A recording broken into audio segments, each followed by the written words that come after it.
Well guys, 2021 is upon us. It is actually still Christmas Day right now. So that is why I wanted to make this beginner's guide to growing Instagram theme pages in 2021.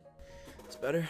Throughout 2020, I've ran tons of theme pages and done a ton of challenges. I actually haven't run a big account since around 2018. I had an account with over 300,000 followers, sold shoutouts, sold promotions, did affiliate marketing, did all that great stuff. Mainly I was watching channels like Bia Heza, people like that. I'm sure you guys have all heard of them before, but I know a lot about Instagram, and like I said, in 2020, I started a ton of pages, so I'm going to be giving you guys the most jam-packed video of information that you need to know when you go to start. If you guys are new to this channel, make sure you guys, of course, subscribe and like the video if you do enjoy. This actually helps boost the video in the algorithm, and I will greatly appreciate it. Also, we have tons of Discord members in the description that talk about buying Instagram accounts, selling them, doing crazy things. Obviously, I'm going to be doing tons and tons of more challenges in 2021, so if you're interested in that, make sure you guys stick around. So guys, this is actually a theme page that I started quite a while ago, maybe a couple months, I think like 2-3 months ago, and actually this account I've been working on to try to get to 10K. Now I have taken a couple missteps on it,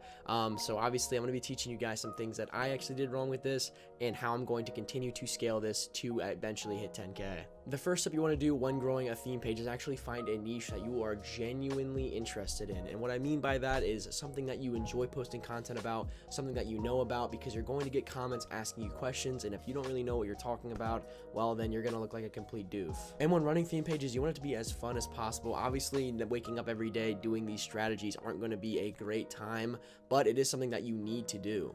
So that's why you want to pick something you actually have genuine interest in, and you also want to make sure it has something to do with the future. So when you're running these accounts, what do you want to do it for? You want to do it for popularity? You want to eventually switch it to a personal account? Do you want to try to make money off of it? You have to kind of decide that, and then decide what is the best niche and the best way to go with your account to, again, see, you know, how that's going to benefit you the most in the future. Essentially, have a long-term goal for this account, and then you obviously set up some short-term goals for followers if you want to be more motivated. But again, the long-term goal is the most important, because if you're gonna just get on Instagram and start running theme pages with no goal, well, then you might as well not even do it, because there's no point. The next step before you even post any content is get more familiar with Action Block. I'm actually going to make a video on this literally in a couple days.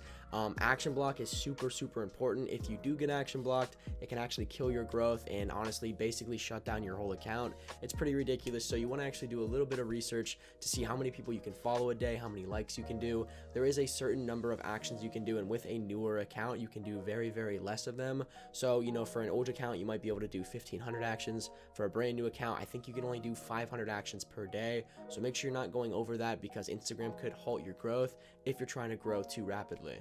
So now that we covered all that, obviously you want to have an app from the App Store to actually repost this stuff, or you want to look up some third-party apps. There's some pretty great ones like Later, you know, a couple of Viral Spies, another good one.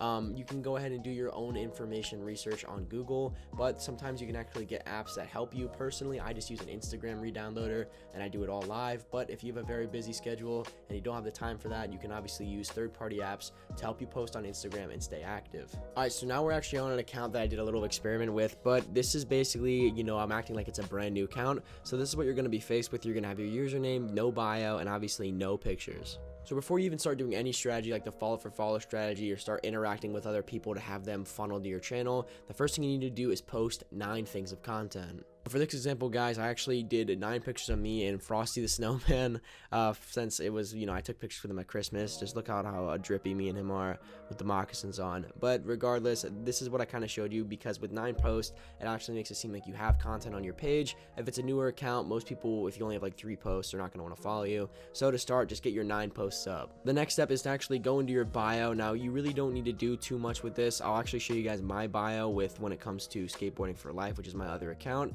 So basically, follower submissions, daily uploads, basically talking about my account, putting some emojis in there so it makes it pop a little bit more, and then follow for amazing content. Also, I did something a little bit cool with the profile caps. You guys can see the skate, which I think is very cool that I have the SK. Obviously, those are only profile highlights, but you can do something like that if you want to. I think that's really unique. I actually saw one of my subscribers do that. That is why I stole that idea. But honestly, like I said, just set your bio up, and you can actually make your own custom profile picture if you want to, but this is your time to actually get a little bit creative. And honestly, this is very perspective.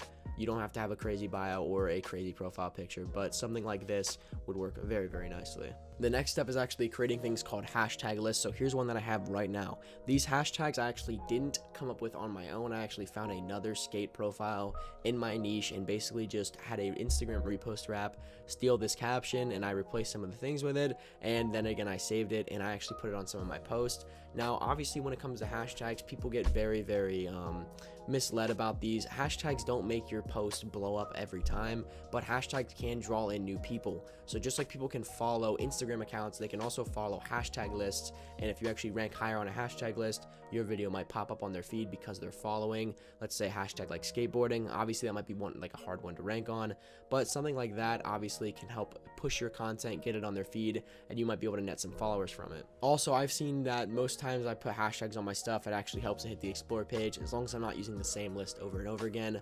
I tend to have 3 to 4 hashtag lists, because obviously you can't use the same hashtags on every post, or Instagram will block you from that. So again, this is where the whole researching action block comes into hand, because this stuff is really important. But once you have your hashtag list and you put them under your post, obviously you want to be cycling them in and out. You can then go ahead and actually interact on those hashtags. So I've talked about the Gary Vee strategy in my other video.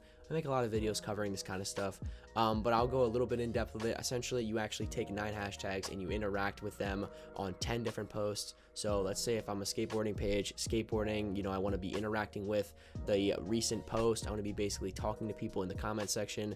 Yo, awesome stuff. Essentially interacting in your niche, so you actually have people coming to follow you, and your whole feed should look like your niche. Obviously, if I go on my skateboarding page right now, just to kind of show you, if I go on, you guys can see that literally my whole explore feed is nothing but skateboarding, because I interact in that hashtag and I'm constantly, you know, obviously talking in there, liking videos from that. So that's the first thing you want to do, is actually get your roots into your niche. Once you do that, a great way to do this, you can do the follow for follow strategy a couple different ways, but one of my favorite ways is actually following a Instagram account that has close followers to you. So something like this, I don't think these guys have posted in a while, December 13th.